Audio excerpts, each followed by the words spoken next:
Every week, you should be doing a weekly reflection. Now, I say this because you want to make sure that you are tracking your momentum and your goals and your progress. I like to do mine on Sundays, and today's Sunday. So we're going to get into it. Some of you may have noticed that I worked on a recent piece that I called Phoenix. I created it because the Hive is actually going to be having an opening on December 6th, and I wanted to put a piece in for that show. So, along with creating a piece for the show, I also wanted to create a piece using a new technique that I've never done before. So we're going to reflect a little bit on that. So as I mentioned in my video, 80% of the time that I do these new things, I have no idea what I'm doing. But that shouldn't stop you from doing it. So it didn't.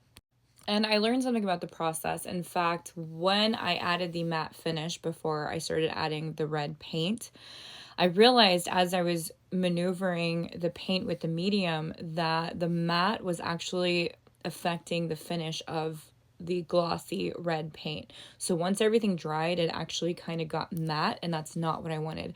I wanted a matte base with a glossy splatter so that there was a contrast in the different finishes, but that's not what happened. But that's okay because we can learn from our failures and move forward, and now we know, right? So next time, let it finish and then do the splatter with the gloss, okay? The other thing was mixing the the gel mediums together. So I was trying to go for something chunky, and that is not what happened. I mean, it was kind of chunky, but it wasn't as chunky as I wanted it. So I should have only kept the really thick gel medium because that would have given me what I really wanted. And the tool I was using too. So the tool and the method I was using was to scoop it and splatter, and that's kind of the effect I wanted. But with the vision that I had in my mind, it was completely different. Even though we ended up making it work and it worked out completely fine, the idea that I had was like going to be like this flame that would mimic a phoenix and actually take up less space in that picture frame. Anyway, it's okay because we made it work. It came out in a way, maybe not the way I specifically wanted it, but it still came out. So you could still see the phoenix anyway. So now I know for next time if I want to get more of like that chunk, if I want more of like a more controlled, chaotic piece, I guess you could say, I know to stick to the thicker gel medium by itself. Granted, it's my first time ever using a gel medium, so there you go. Also, the tool. So the method and tool that I was using, I really wanted kind of like a scoop that you can use to like lay concrete for bricks. And I just kind of wanted to have a scoop like that to just like kind of put it on there. But I wanted it somewhat controlled, and I wanted it kind of controlled, but not really. The whole point of this piece was to let go of control. A lot of my pieces are very meticulous in their details, and I wanted something that was going to release that restriction. I wanted to not be able to tell where this piece was going to be, but the idea that I had was still controlled. So it was kind of like I got what I wanted, but not necessarily what I wanted, you know? And I think for the next time, instead of just throwing the paint on with a tool, I needed to be a little more controlled with my movement if I wanted to go for the look that I had in my mind. Now, once the piece was dry, there was a moment where I saw the potential, but it wasn't what I wanted, and I didn't necessarily love it, but I didn't hate it. And I knew that there was ways to work it into what I wanted, but I needed more time to reflect on it. And so I did look at it for a while and started getting ideas of like, okay, well, I can do this. I can add these splatters and these pieces here and use a palette knife to kind of do this. But I think I spent too much time working on it. Definitely needed to take more time in between adding to take a step back and look at what I had already added, leave for a little bit and come back. Now, mind you, I only had maybe about a week or two to work on this. So I was kind of in a crunch time, but I still could have spent at least 30 minutes away from the painting and staring at it from further away rather than working on it straight for a few hours and completing the piece in that little vast amount of time. I'm happy I came up with a backup. So I wasn't sure that I was going to like the piece or that I was going to like the outcome.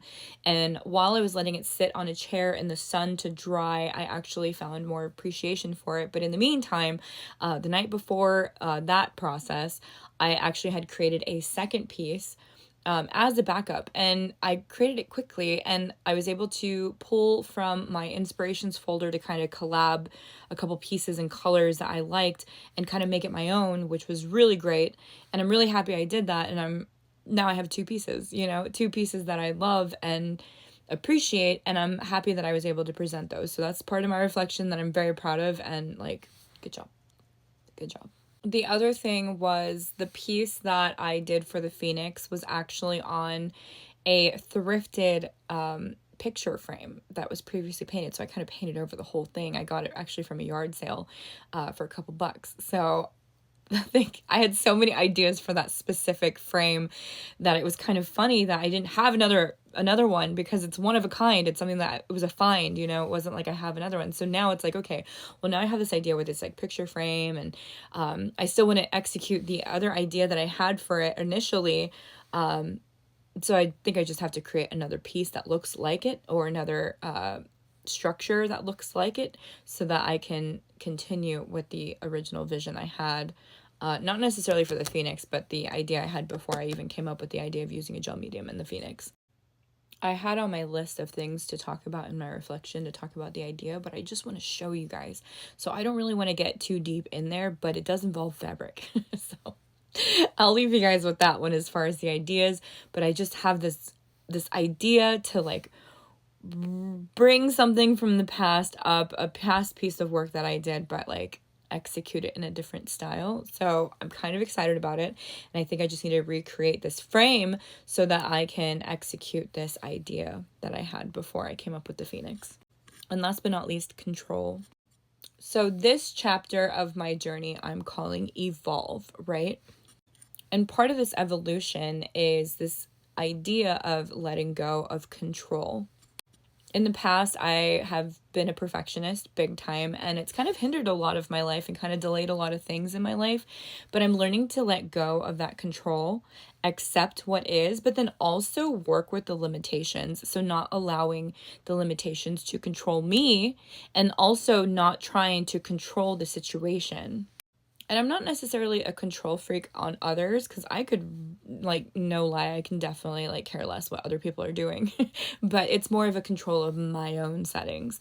And so a lot of my pieces, you can kind of tell, are very meticulous, very detailed, very small details. And even some of my previous drawings I've done in the past, which I don't know that I've shared them on the internet, but I've done them in the past, and they've just very meticulous, very tiny, very, very controlled. And I wanted to break free from that here and there to express this idea of no control, because I mean, honestly, control is an illusion. If you've ever had any life experience, you start to learn that control is an illusion, because things are going to happen in your life where you have no control, and they're going to come and derail things, or things may not go the way that you plan them. So you have to come up with ways to either work around or still incorporate, your ideas into fruition, or manifest these things and make them a reality within the construct and confines of the uncontrollable life factors. And my latest piece, Phoenix, is a great interpretation of that part of my life. It's definitely a rebirth, like a phoenix rising from ashes. Vision that I had didn't work out the way that I wanted it to, but it ended up being the piece that I wanted. In fact, it's even more chaotic, and it isn't controlled, and that is life. It's chaotic, and sometimes it's not controlled, and you just kind of have to work with what you have, or what gets dealt to you. Because there's so many things in my life anyway that I had no control over, that were very big and detrimental, just like that piece. It's like an explosion on a black canvas, and you just have to find ways to get in what you can to make these things happen. And I feel like it's kind of like full circle in this new evolution of this new chapter. It kind of goes hand in hand with like, what are we breaking into? Now, will I create more pieces like this in the future? Maybe, maybe not. I had another piece that was similar when I entered this last chapter, and I don't know, maybe this is like one per chapter, but we'll find out. But so far, this is my reflection of the week. I'm getting to 10 minutes, so I'm going to let this one go. But if you guys have a reflection, put it in the comments. I'll go watch it. And hopefully you guys will also start your endeavors and evolve too. And I'll see you guys next week. Bye.